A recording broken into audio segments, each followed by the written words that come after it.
Sesudah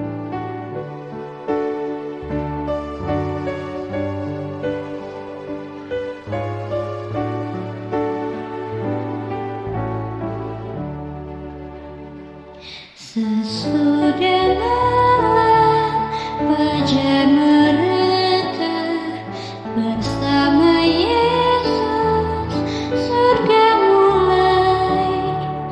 Habislah kerja, oh fajar mulia. Sesudah malam hari bermain.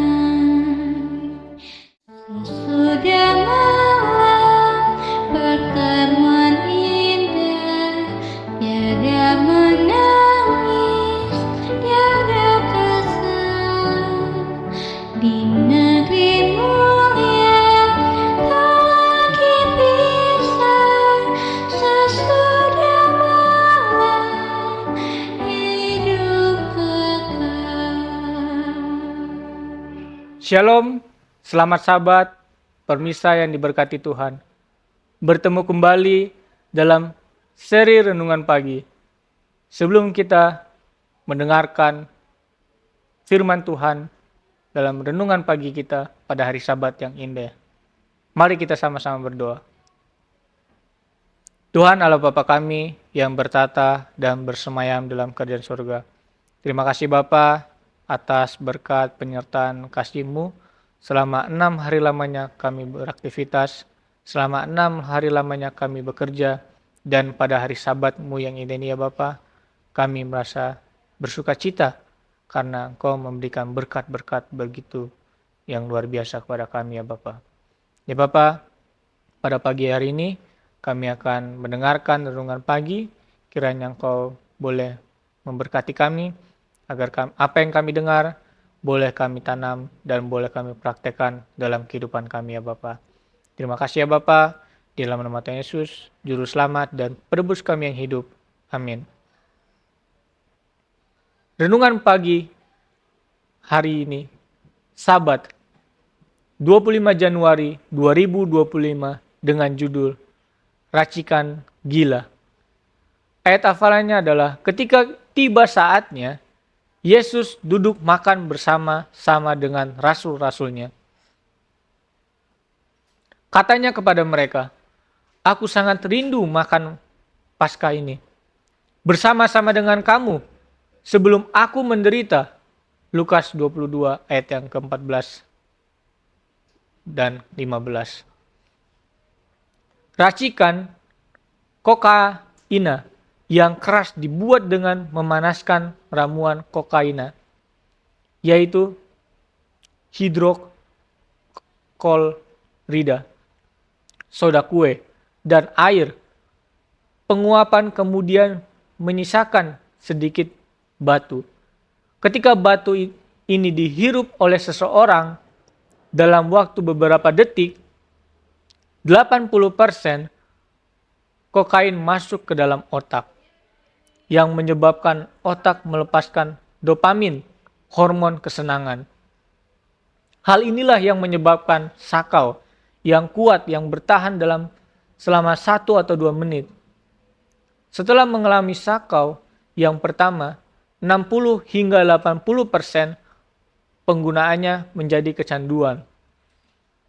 Dalam beberapa jam, mereka kembali untuk mendapatkan dosis berikutnya. Ketika mereka mencoba sakau untuk kedua kalinya, mereka tidak dapat mencapai tingkat yang pertama karena otak mereka hanya memiliki sedikit dopamin yang dilepaskan. Jadi, mereka mencoba lebih banyak obat yang mendapatkan lebih sedikit rangsangannya, dan yang akhirnya berujung pada depresi. Karena kegagalan sakau, racikan ini sangat menyakitkan. Pecandu menjadi sakau karena apapun yang akan mengingatkan mereka, uang, perhiasan, dan mereka harus mendapatkan apa yang membuat mereka ketagihan. Bahkan jika itu berarti membunuh seseorang, apa yang bisa dilakukan Dr. David F. Elaine, seorang psikiater yang seumur hidupnya telah mempelajari perilaku penggunaan obat-obatan terlarang. Melihat bahwa pendekatan rohani memegang harapan terbesar untuk membantu para pecandu, dia menggunakan cara perjamuan terakhir Tuhan bersama murid-muridnya sebagai modelnya. Komponen pertama adalah kasih. Di sini Yesus berkata, "Aku mengasihi kamu." Jika kita ingin membantu, kita harus membuka diri untuk menjadi sarana kasih Tuhan. Kedua, Yesus memiliki waktu persekutuan dengan murid-muridnya. Ini membutuhkan waktu, namun kita harus memenuhi kebutuhan makanan para pecandu.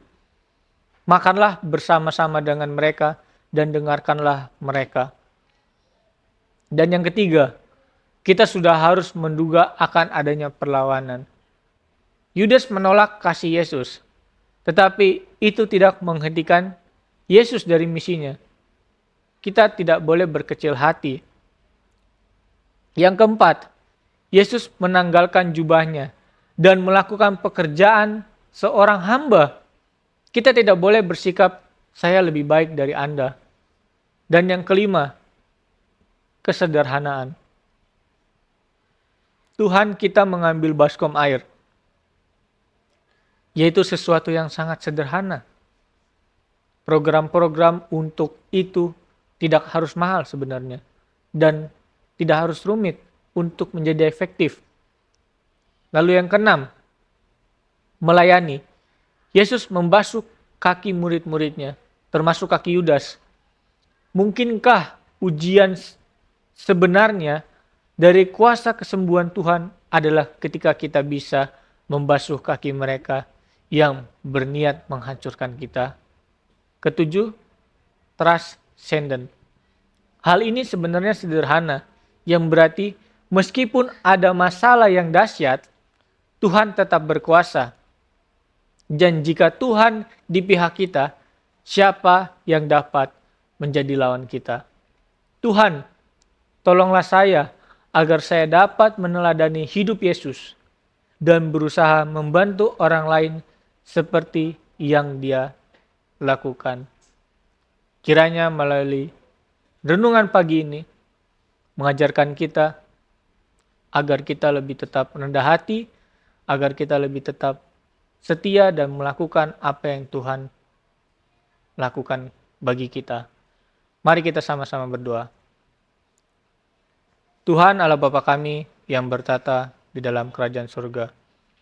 Pada Sabat yang indah Bapa, kami sudah mendengarkan pekabaran firman Tuhan melalui renungan pagi pada Sabat-Mu yang indah ini Bapa.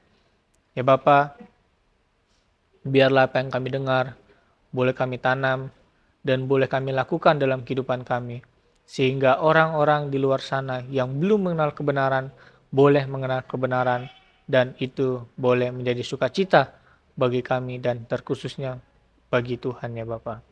Ya Bapa, hamba-Mu berdoa untuk para pemirsa yang ada di rumah pada saat yang indah ini ya Bapa.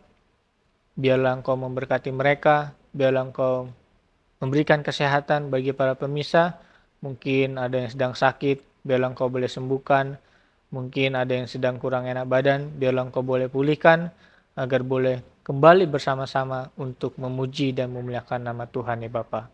Ya Bapa, kami tahu kami manusia berdosa, banyak dosa yang kami lakukan, banyak dosa yang kami perbuat, baik disengaja ataupun tidak disengaja, tetapi kami meminta ampun, kami merasa bersalah, dan kami meminta Tuhan mengampuni dosa kami, karena kami tahu Tuhan terlebih dahulu mengampuni dosa kami ya Bapa.